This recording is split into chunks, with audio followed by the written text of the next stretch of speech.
ETF index mutual funds నేర్చుకుని stock మార్కెట్లో రాణించాలనుకుంటున్నారా? వెంటనే ఈ నెంబర్కి కాల్ చేయండి. హాయ్ హలో నమస్తే, welcome back to Suman TV. ప్రస్తుతం మనతో పాటు ఉన్నారు POW అధ్యక్షురాలు సంధ్య గారు. మేడంతో మాట్లాడదాం. నమస్తే మేడం. నమస్తే మేడం, ఇప్పుడు కుల అహంకార హత్యలు అంటారు కదా, అంటే ప్రేమ, పరువు, హత్య, ఇప్పుడు అన్నీ చూసుకుంటే అవే. అంటే కులపిచ్చి ఎక్కువైందనే చెప్పుకోవాలి. మరి ఇవి ఆపలేమని అంటారా? ఈ కులపిచ్చి ఉన్న వాళ్ళకి ఏంటి, ఎక్కడ అడ్డురాని ఈ కులము మతం అనేది ప్రేమ పెళ్ళి అనేటప్పటికీ ఎందుకు అడ్డొస్తుంది అంటే ఏం చెప్తారు? ఇక పరువు అని ఇంత మీరు అన్నారు, వేలాడుతున్న కత్తి మాదిరి పరువు అని. ఈ పరువే పెద్ద అబద్ధం అండి. కుటుంబాలకు పరువు ఏడిస్తే, కుటుంబానికి పరువు అనేది జెండర్ న్యూట్రల్ గా ఉంటుందిగా. అవును. కొడుకు తప్పు చేసినా కూతురు తప్పు చేసినా పరువు పోవాలి.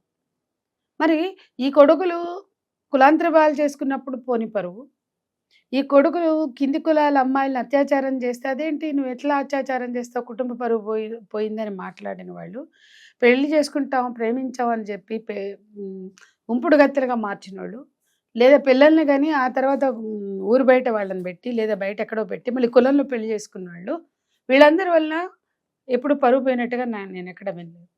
వాడు మగోడే, ఏమన్నా చేస్తాడే, వాడలో పెట్టుకోవచ్చు, తప్పులేదు, రేపు చేయొచ్చు, ఇంకేదైనా చేయొచ్చు. అది కాదు. ఈ దేశంలో ఎన్నో అత్యాచార నేరస్తులు ఉన్నారు, ఎన్నో ఘటనలు జరిగాయి. ఏ అత్యాచారం ఘటనలో అయినా మా అబ్బాయి చాలా హీనియస్ క్రైమ్, అత్యాచారం, గ్యాంగ్ రేప్ దాంట్లో ఉన్నాడు, మా పరువు పోయిందని ఏ కొడుకునైనా ఎవరైనా చంపారా? లేదు. ఏ కొడుకైనా ఈ కొడుకు వల్ల మా పరువు పోయిందని వచ్చి బజార్లో నిలబడ్డారా? కొడుకులు రేప్ కేసుల్లో ఉన్నప్పుడు పోని పరువు, కూతుళ్ళు పెళ్ళిళ్ళు, చట్టబద్ధత ఉన్న పెళ్లి, పెళ్లికి ప్రామాణికత వయోపరిమితి, కానీ ఇవేవి కావు, కులం మతం జాతి అంతస్తు కాదు. మరి అలాంటప్పుడు చట్టబద్ధత ఉన్న పెళ్లిళ్లలో పరువు పోతుందని గగ్గోలు పెడుతున్నారు, నెటిజన్స్ అంతా మాట్లాడుతున్నారు కదా. ఈ నెటిజన్స్ నేను ప్రశ్నిస్తున్నా, ఈ ట్రోలర్స్ని నేను ప్రశ్నిస్తున్నా. కొడుకులు రేపులు చేసినప్పుడు పోని పరువు, కూతురు పెళ్లి చేసుకున్నప్పుడు ఎట్లా పోయిందో నాకు చెప్పండి, అర్థం చేయించండి. ఇంకోటి, ఆ రేపులు చేసిన కొడుకుల్ని విడిపించుకోవడానికి తల్లిదండ్రులు పరువు పోయిందని ఎందుకు ఊరుకోవాలి కదా. ఎక్కడో 2-3 కేసులు జరిగినాయి. మెజారిటీ 99% ఆ కొడుకులు విడిపించుకోవడానికి తిరుగుతారు. చాలా ప్రయత్నాలు చేస్తారు, చాలా ప్రయత్నాలు, అప్పులు తెచ్చైనా ఏడిపిస్తున్నారు, ఆస్తులు అమ్మైనా ఏడిపిస్తున్నారు. నేను అడుగుతున్నా, ఈ దేశంలో గ్యాంగ్ రేపులు విచ్చలవిడిగా జరిగినాయి, కోకల్లలుగా జరిగినాయి. భారత పార్లమెంట్లో 37 మంది ఉన్నారు, వివిధ అసెంబ్లీలో 684 మంది అత్యాచార నేరస్తులు ఉన్నారు. వీళ్ళందరి వల్ల నా కుటుంబాల పరువు పోయిందా, సమాజంలో పరువు పోలేదా? ఎందుకు వాళ్ళు పార్లమెంట్లో కూర్చున్నారు 37 మంది? ఎందుకు 684 మంది అసెంబ్లీలో కూర్చున్నారు? అసెంబ్లీలో కూర్చోబెట్టడానికి రాజకీయ పార్టీలకు సిగ్గులేదు, పరువు పోదు, కుటుంబాలకు పరువు పోదు. వాడు రేపు చేసి రేప్ కేసులో ఉండి ఇంకా నిస్సిగ్గుగా ఎంపీగానో ఎమ్మెల్యేగానో మంత్రిగానో వస్తాడు, చూడలేదా? బీజేపీ యూపీలో బీజేపీ రాజకీయ ఎంపీ రేప్ కేసులో ఉన్నాడు. ఒక బీజేపీ ఏంటి, అనేక పార్టీలు వాళ్ళు ఉన్నారు. మరి వీళ్ళందరికీ పోని పరువు, ఈ పిల్ల పెళ్లి చేసుకుంటే చట్టబద్ధత కలిగిన ఈమె కాదు, ఏ పరువు వచ్చలేని ఇవి ఎక్కడి నుంచి వచ్చిన జాడ్యం అండి. ఎలోపింగ్ జరిగిన, ప్రేమ వివాహాలు జరిగిన, ప్రేమికులు వెళ్ళిపోయిన దాన్ని ఎలోపింగ్ లేచిపోవడం అంటే, అలాంటి ఘటనల్లో కాప్ పంచాయతీలు పెట్టి పిచ్చి తీర్పులు ఇచ్చారు ఉత్తరాదిన. దానికి పరువు హత్యలని పేరుని ఖాయం చేశారు, అంటే ఆమోద ముద్ర. ఎలాంటి కాప్ పంచాయతీలు అంటే, బెంగాల్లో ఎలోపైన జంటని వెనక్కి తెచ్చి అమ్మాయి కుటుంబ కట్టుబాట్లు దాటి వెళ్ళిపోయినందుకు ఏం శిక్ష చేశారు తెలుసా? ఆ ఇంట్లో ఉన్న మగవాళ్ళందరినీ రేప్ చేయమంటే దర్జాగా చేశారు. అంటే మన ఆడపిల్లని మనం రేప్ చేయకూడదని కూడా అనుకోకుండా చేశారు. అది పేపర్లో రిపోర్ట్ అయింది. కాప్ పంచాయతీలో వచ్చిన తీర్పులన్నీ చదవండి, ఎలా వచ్చాయి, ఎట్లాంటి శిక్షలు వేశారు. ఇవన్నిటికీ పరువు హత్యలని పేరు పెట్టారు. ఉత్తరాది నుంచి దక్షిణాదికి దిగబడ్డాయి. ఈరోజు మనధర్మ భావజాలం మేము తెస్తాం, అది పాటిస్తాం. భారత రాజ్యాంగం స్త్రీ పురుష సమానత్వం, నా స్త్రీ స్వాతంత్రం అనేది మా వేదం, మా ధర్మం.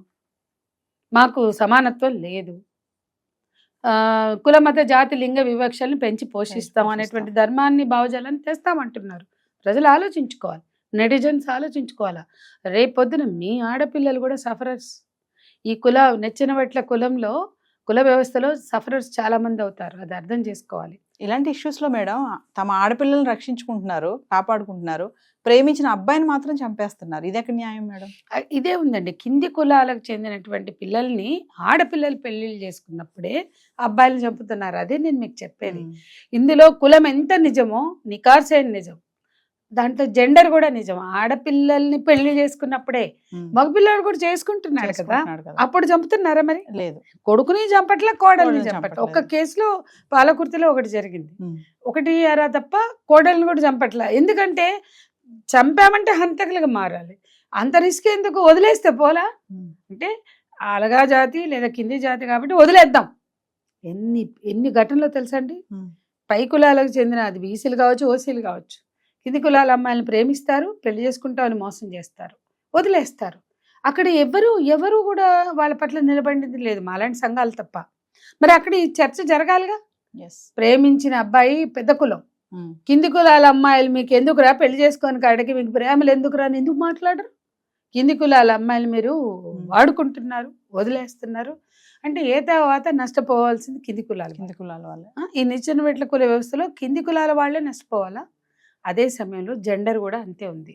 అబ్బాయి, నేను అదే అన్నా, మా అబ్బాయి ఒక దళిత అమ్మాయిని ముట్టుకున్నాడు, రేప్ చేశాడు, ప్రేమించాడు, పెళ్లి చేసుకున్నాడు, వదిలేశాడు, మోసం చేశాడు, ఇన్ని ఘటనలు జరిగాయి కదా.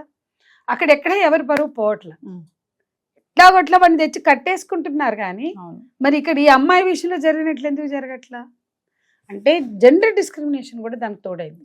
ఆదిలాబాద్లో ఒక ట్రైబల్ ఫ్యామిలీ తన కూతుర్ని చంపి పెరట్లో పాతి పెట్టారు.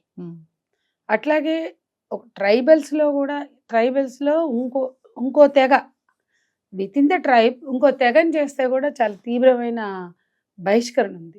ఇంకా ఈ కులపిచ్చి ఉందండి, చాలా ఉంది. ఎస్సీలలో మాలమాదిగల మధ్య జరిగిన వివాహాలు ఎంత ఘర్షణలకు దారితీశాయి, ఎంత హత్యాకాండలకి కూడా సిద్ధపడ్డారు చూసాం. కొన్ని జరిగినాయి, కొన్ని నివారించగలిగాం. ఇట్లా విత్ ఇన్ ద బీసీ. ఇంకో విషయం మీకు తెలుసా, with in the BC, with in the OC, with in the SC కూడా క్లాస్ డిఫరెన్స్ ఉంటే కూడా అంగీకారం ఉండదు. మీరు చూడండి, ఒకే కులం కానీ ఒప్పుకోరు, ఎందుకంటే వాడు డబ్బున్నాడు, వీళ్ళు లేనోళ్ళు. అది ఎయిదర్ వే. వీటన్నిటికీ అదనంగా ఇంకొక కారణం కూడా ఉంది. అబ్బాయి ఎవరిని పెళ్లి చేసుకున్నా వీడి ఆస్తి పోయేదేం లేదు అవతల, కానీ అమ్మాయి చేసుకుంటే ఆస్తి పోతుంది. అమ్మాయికి ఆస్తి హక్కు ఇచ్చారు కదా, పుట్టింట్లో ఈక్వల్ రైట్. సో వాళ్ళకి ఎకరం ఉన్నా, 5 ఎకరాలు ఉన్నా, 4 ఎకరాలు ఉన్నా సగం ఆ అమ్మాయి రేపు క్లెయిమ్ చేస్తే నువ్వు కులాంతర వివాహం చేసుకున్నావు కాబట్టి నీకు ఇవ్వం అనడానికి లేదు కదా. సో ఆస్తి మీరు చూడండి, అన్ని నియమ నిబంధనలు ఆస్తికి లోబడి ఉంటాయి, ఆస్తిని రక్షించుకోవడంలో భాగంగా ఉంటాయి. మీరు మనోధర్మంలో ఎందుకు ఆ కండిషన్ పెట్టారు? అబ్బాయి వర్ణాంతర వివాహం చేసుకుంటే తప్పు అని తేల్చకుండా అమ్మాయి వర్ణాంతరం వివాహం చేసుకోవడం తప్పుగా ఎలా పేర్కొన్నారు అంటే ఇవన్నీ ఉన్నాయి. కుటుంబం, కుటుంబ గౌరవం, ఆస్తి వీటితో లింక్ చేసి ఇవన్నీ చేశారు. అందుకని ఇవాళకి కూడా ఆడపిల్ల పెళ్లి చేసుకున్నప్పుడు ఇది చర్చ అవుతుంది. మగ పిల్లలు చేసుకున్నప్పుడు రేప్ చేస్తుంటే వాడు మగోడని ప్రూవ్ అయిందని ఒక తండ్రి మాట్లాడాడు. ఇట్లాంటి ఘటనలు ఎన్నో ఉన్నాయండి. కాబట్టి సమాజంలో జరుగుతున్న సమగ్రంగా చూడలేని ఏమనాలి, అజ్ఞానులు కుజ్ఞానులు ఏమనాలో వాళ్ళు చేస్తున్న యాగి తప్ప ఇది. నెటిజన్ల చేతిలో ఫోన్ ఉందని, దాంట్లో నొక్కడానికి వేళ్ళున్నాయని ఇష్టం వచ్చినట్లుగా చెత్త గుమ్మరించడం కాదు. రేపొద్దున ఆ స్థితి మీకు వస్తే ఏంటో ఆలోచించుకోవాలి. అసలు వచ్చినా రాకున్నా సమాజం పట్ల బాధ్యతగా, మనుషుల పట్ల బాధ్యతగా, కనీసమైన కన్సెంట్తో ఉండాలి. మానవీయ విలువల్ని పెంచడం కోసం అందరూ భాగస్వాములు అవ్వాలి. కానీ ఇంకా క్రూరత్వంలోకి, హింసలోకి, అమానవీయ విలువల్లోకి వెళ్ళి మీ శాడిజాలను ప్రకటించుకోవడం కాదు, మీకున్న వికారాలు, మానసిక వికారాలు ప్రకటించుకోవడం కాదు. ఖచ్చితంగా మన మనుషుల సున్నితత్వాన్ని అర్థం చేసుకోవాలా, మానవ హక్కుల స్పృహని కలిగి ఉండాలా, మానవీయ విలువలతో వ్యవహరించాలి. కులాహంకార హత్యలు ఆపలేమంటారా మేడం? ఎట్లా ఆగుతాయంటారు మరి? ఇలానే కొనసాగుతూ ఉండడమేనా, అబ్బాయిలను చంపేయడమేనా? బాబాసాహెబ్ అంబేద్కర్ ఏం చెప్పారు? మంచం పత్తు కంచం పత్తు ఉన్నప్పుడే కులం రద్దవుతుంది అని చెప్పారు. కులాంతర వివాహాలు జరగాలన్నారు. ఆ రోజుల్లోనే ఆయన కన్నా ముందే జ్యోతిబా పూలే నిన్నే మనం మార్చి 10 సావిత్రిబాయి పూలే వర్ధంతి జరుపుకున్నాం. సావిత్రిబాయి పూలే, జ్యోతిబా పూలే నిలబడి నడుం కట్టుకొని చాలా కులాంతర వివాహాలు చేశారు. మరి బాల్య వివాహాలు చేసిన, వితంతు వివాహాలు చేసిన, వర్ణాంతర కులాంతర వాళ్ళు ప్రోత్సహించిన వాళ్ళందరూ సంఘ సంస్కర్తలు అయితే ఈ రోజుకి ఎందుకు అమృత మీద ఇంత దాడి జరుగుతోంది? ఇవాళకి ఎందుకు ఈ హత్యలు జరుగుతున్నాయి? ఈ ప్రశ్న మరి ఆ రోజుల్లో బ్రిటిష్ వాళ్ళే ఒక చట్టం తెచ్చారు కులాంతర వివాహాలు. కానీ ముఖ్యంగా వాళ్ళు వితంతు బాల్య వివాహాల మీద సంస్కరణలు తీసుకొచ్చారు. మరి ఇవాళ అమృత ఏ రోజు ఎక్కడ రాజా రామ్మోహన్ రాయ్, ఎక్కడ వీరేశలింగం పంతులు గారు, ఎక్కడ గురజాడ అప్పారావు గారు ఆయన వితంతు వివాహం మీద ఎంత కన్యాశుల్కమే రాశారు. ఇంకా మధురవాణులు గట్టిగా మాట్లాడాలి. కన్యాశుల్కం కాలంలో ఘోషించింది మధురవాణి, అప్పుడు కానీ గిరీశంకి అర్థం కాల. అట్లాగే ఈరోజు చాలామంది గిరీశాలు ఉన్నారు మన చుట్టూ, వీళ్ళకి అర్థం కావాలి. మరి ఆ బ్రిటిష్ సంస్కరణల నుంచి మొదలు పెడితే ఈరోజు వరకు వచ్చిన చట్టాలు తప్ప మరి ఎందుకు ఆనాడు బాల్య వితంతు వివాహాలు రద్దయిన రోజు అప్పుడు కూడా సనాతన ఛాందసవాదులు ఘోషించారు. అప్పుడు కూడా సావిత్రిబాయి పూలే ఆడపిల్లలు చదువు అంటే బురద జల్లారు, పెంట జల్లారు. ఆమె ఇంకో చీర పెట్టుకుని వెళ్ళి ఆ కట్టుకున్న చీర తీసి పాఠాలు చెప్పి మళ్ళీ వచ్చేటప్పుడు చల్లుతారు కదా అని మళ్ళీ ఆ కట్టిన చీర తీసుకొచ్చి ఆ బురద జల్లిన చీర మళ్ళీ కట్టుకుని వచ్చి అప్పుడు ఒతుక్కునేది. సో ఇది 140 ఏళ్ల క్రితం జరిగింది. మరి 140 ఏళ్ల క్రితమే కులాంతర వివాహాల కోసం వాళ్ళు కష్టపడ్డారు. ఇప్పటికీ కూడా కులాంతర వివాహాలు ఇలాంటి హత్యాకాండలుగా దారి తీస్తే ఇప్పుడు అమ్మాయిని బ్లేమ్ చేస్తున్నారు, ఆమె ఆమె ఆమె అని. ఇంకా మరి వితంతు వివాహాలు రద్దు చేసినటువంటి రాజ్యాంగం, అంటే మన రాజ్యాంగం రాకముందే రద్దయింది బ్రిటిష్ వాళ్ళ కాలంలోనే. అంటే ఎవరు వెనక్కి వెళ్తున్నారు? తీరోగమన భావజాలం స్వైర విహారం చేస్తుంది. సిగ్గుపడాలి దీనికి. మనం ఏనాడో రద్దు చేసిన వితంతు వివాహాలు ఇవాళకి అమ్మాయి మళ్ళీ పెళ్లి చేసుకుందని మాట్లాడుతున్నారంటే ఇంత చెత్త బుర్రల్లో నింపుకుని వాళ్ళు బ్రతకడమే అనవసరం. వీళ్ళ చావుల గురించి కాదు, బతికున్న శవాలు మీరు ఇంత దారుణంగా మాట్లాడుతున్నారు. ఆ అమ్మాయి మీద చేస్తున్నటువంటిది అసలు ఇవాళకి వితంతు వివాహాలు తప్పేంటండి? ఇవాళకి పునర్వివాహాలు తప్పేంటండి? ఎంతమంది పిల్లలు చేసుకుంటున్నారు? మనం రోజు చూడట్లేదా? ఇవన్నీ వీటికి అతీతంగా ఆ అమ్మాయిని టార్గెట్ చేయడానికి వీళ్ళకున్న అవసరం ఏంటి? ఇంత జుగుప్సాకరమైన తిరోగమన భావజాలంలోకి మన సమాజం వెళ్ళిపోతుంటే ఆడపిల్లలు భయపడుతున్నారండి. ఇవాళ ఇది ఇక్కడితో ఆగదు. ఆ అమ్మాయిని అంటుంటే చాలా మంది సంతోషిస్తున్నారు. ఆ రోజు కూడా ఈమె రెచ్చగొట్టిందని మాట్లాడారు.